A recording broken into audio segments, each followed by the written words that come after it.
David Walliams, codename Bananas. London, December 1940, Second World War. Britain has been in a bitter war with Nazi Germany for over a year.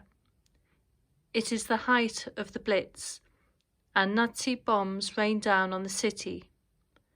The people of London live in fear, as do the animals of the city, particularly those in London Zoo.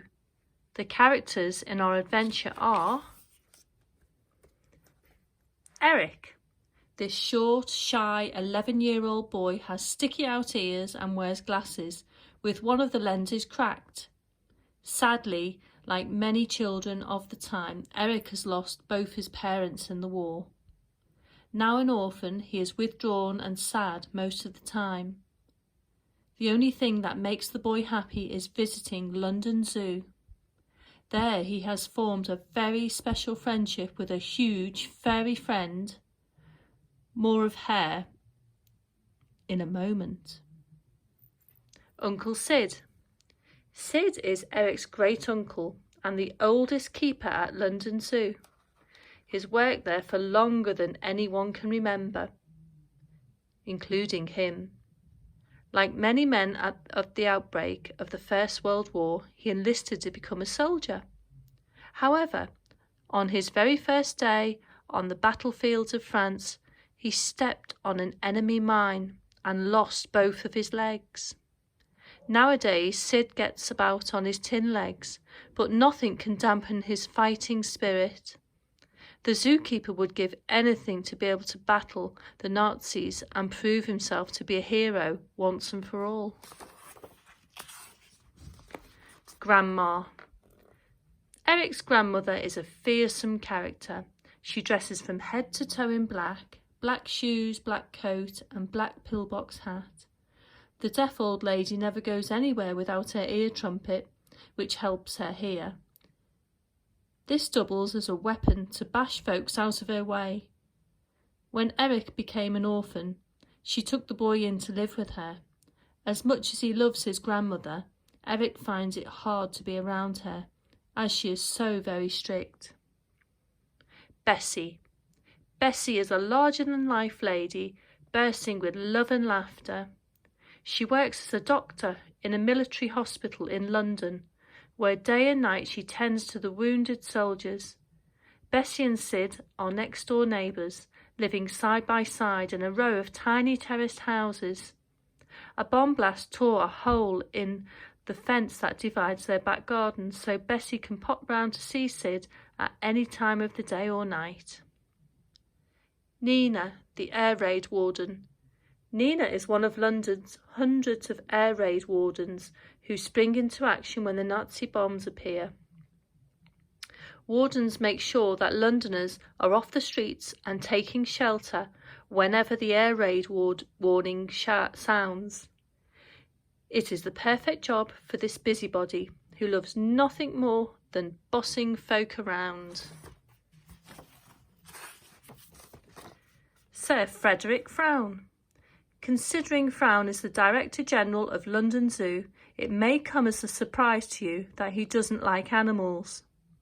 Creatures of all shapes and sizes give him the willies. Frown is forever in fear of being slobbered over, nibbled over, worst of all, peed on. So he spends most of the time hiding in his office, as far away from all those dreadful beasts as possible. He is so achingly posh, he speaks as if he has a plum in his mouth. Corporal Batter. This old soldier from the First World War is now the night watchman at London Zoo. Batter sports a big, bushy moustache and is never without his tin helmet, his chest full of medals, and most importantly, his rifle. Batter has strict orders to shoot any dangerous animals that escape from the zoo during the nighttime bombing raids. Miss Knoll. This tall, broad vet at London Zoo is called whenever an animal needs to be put down. Armed with a needle full of poison, the sinister Knoll adores her work. The bigger the animal, the better. She is a disturbing character who speaks only in growls. Helene and Bertha, these mysterious elderly twin sisters, run a deserted guest house at the British seaside town of Bognor Regis. The guest house, Seaview Towers, has not had a guest for years. So, what are the strange pair doing there? Perhaps their glamorous appearance hides something darker below the surface. Captain Spear. Spear is the elegant but ruthless commander of a Nazi U-boat or submarine.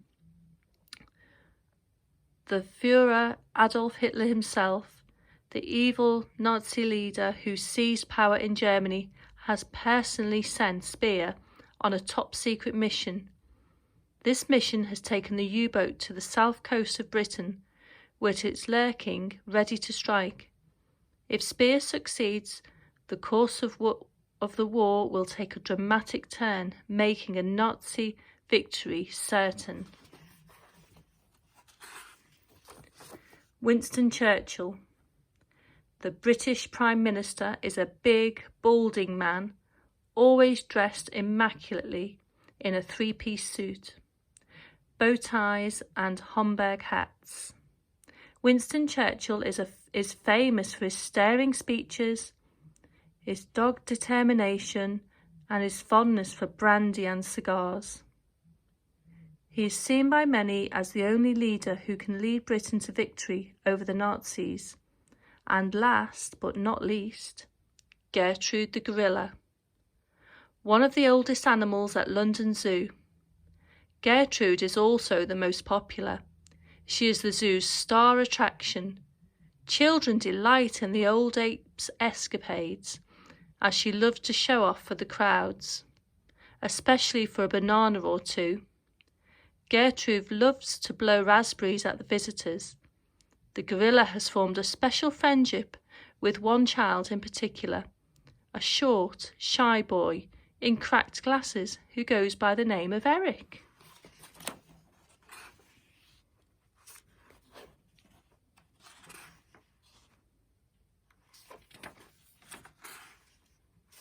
Part 1. Time to Dare. Chapter 1. Wibble Wobble. Life, love, laughter. The world had been plunged into a war of unimaginable horror, so these three things were more important than ever. They are important to this story too.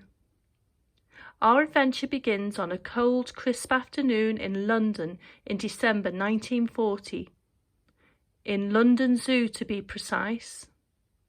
There, a little boy had just made a discovery that made him laugh for the first time in a long, long time. Ha, ha, ha! That little boy was an 11-year-old orphan named Eric. He was short for his age and had sticky-out ears, which made him feel like he stuck out. The boy wore glasses, but one of the lenses was cracked, and he didn't have any money to repair them. As soon as the bell rang for the end of school, Eric would run out of the gates as fast as his little legs would carry him. He hated school, where he was picked on mercilessly for his sticky-out ears and given the name Wingnut. Eric had been given strict orders by his grandmother to hurry straight home, but he couldn't resist taking a detour. From school, he dashed through the streets, dodging the mountain of rubble.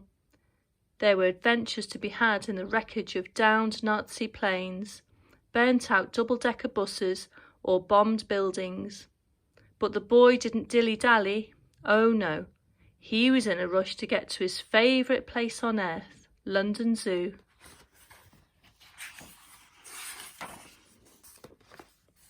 Apart from all the animals, the best thing about the zoo was that Eric could get in for free. That was because his uncle worked there as a zookeeper. Uncle Sid was really his mum's uncle, but Eric always called the old man Uncle Sid too. Sometimes Eric would even help Sid with his work. This he loved more than anything. His dream was to be a zookeeper himself one day. To Eric, animals seemed so much nicer than humans. None of them made fun of his sticky-out ears for a start. Some of them had sticky-out ears too. No matter, they were all beautiful in their own way. Eric loved feeding the animals, washing them, and he didn't even mind mucking out their cages. Some elephant droppings weighed a ton, and shoveling them was a two-man job.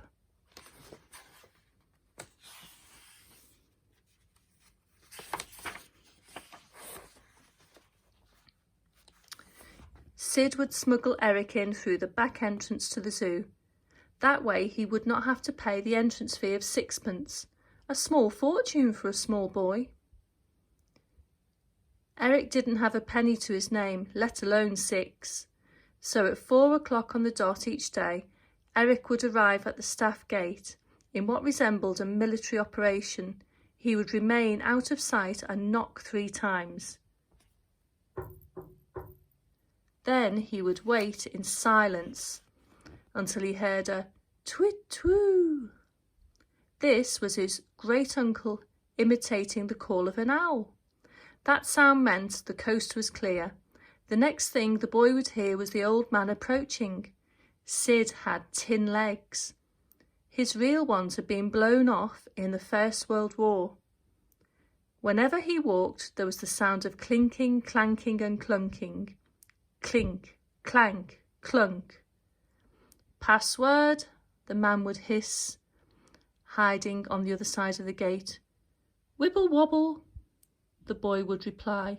Ha ha, chuckled Sid as he opened the gate. In you come. The password was different every day. The boy would invent a new one each time to make his great-uncle laugh. Some of their favourites were monkey nuts, king pong, ants in your pants, nicky nacky noo, hippopopopot moustache, wee willy winky, jelly bottom, thinky foo far, udder fudder, and Sir Humphrey handbag. Thanks, Uncle Sid. How was school today? Asked the old man. There was a strong family resemblance. Sid was short and had sticky-out ears too. However, he also had a big, bushy eyebrows and even bushier beard. So that was where the family resemblance ended. Because of his tin legs, the old man was unsteady on his feet, which were also made of tin. Sid looked like he was going to topple over at any moment. I hate it, huffed the boy. I don't know why I bother asking. The kids pick on me about my ears. Your ears look perfectly normal to me, said the old man, as he waggled his own sticky-out ears with his hands to make the boy laugh. Ha ha. Don't let the bullies get you down. It's what's in here that counts, said Sid, clutching his heart. You are a smashing boy. Don't ever forget that. I will try not to. Don't you have any friends at school? Not really, replied the boy sorrowfully. Well, I know all the animals here are your friends. They love you as much as you love them. The boy hugged the old man, nestling his head in Sid's big round tummy. Whoa, exclaimed Sid, flapping his arms around as if he were a penguin trying to take off. Sorry, I always forget about those tin legs. Don't worry, you'll be able to sell me off for scrap metal when I'm gone, he joked. The boy smiled. You're funny. There may be a war on, but you have to keep smiling and laughing, or what else are we fighting for? I had never thought of it like that, pondered the boy. But you are right, Uncle Sid. Do you need a hand with anything today? Oh, you are a good boy, but I've done it all the mucking out. You go and enjoy yourself. Thanks, I always do. I know the animals will be pleased to see you after last night. The boy immediately knew what he meant. Last night had been the worst bombing raid by the Nazi Air Force, or Luftwaffe, in London since the war had begun. As soon as the air raid warning went off, I woke Granny up. She doesn't hear too good. Yes, I know, she's as deaf as a post. And even though I was still in my pyjamas and Granny was in her nightdress, we ran to Blackfriars Tube. We slept the night down in the station with hundreds of others, right there on the platforms. How was it? Asked the old man. Noisy, I bet. And smelly. Not the best night's sleep I've ever had. No, but at least you and Granny were safe. Where did you hide out? Me? The air raid warden ordered me to run for the shelter, but I came straight here to the zoo. I had to be here to take care of the animals, try to keep them calm. The boy winced as he thought of them all suffering. How were they? I did my best, but the bombs just kept on coming. Boom, boom, boom. I'm afraid to say your friend took it the hardest. She can't bear the noise of the bombs. Frightened out of her wits she was. The boy gulped with fear. I'd better go and see her right away. You do that. I know you always cheer her up like no one else can. The old man ruffled the boy's hair. Eric ran off in search of his friend. To Eric, London Zoo was a wonderland.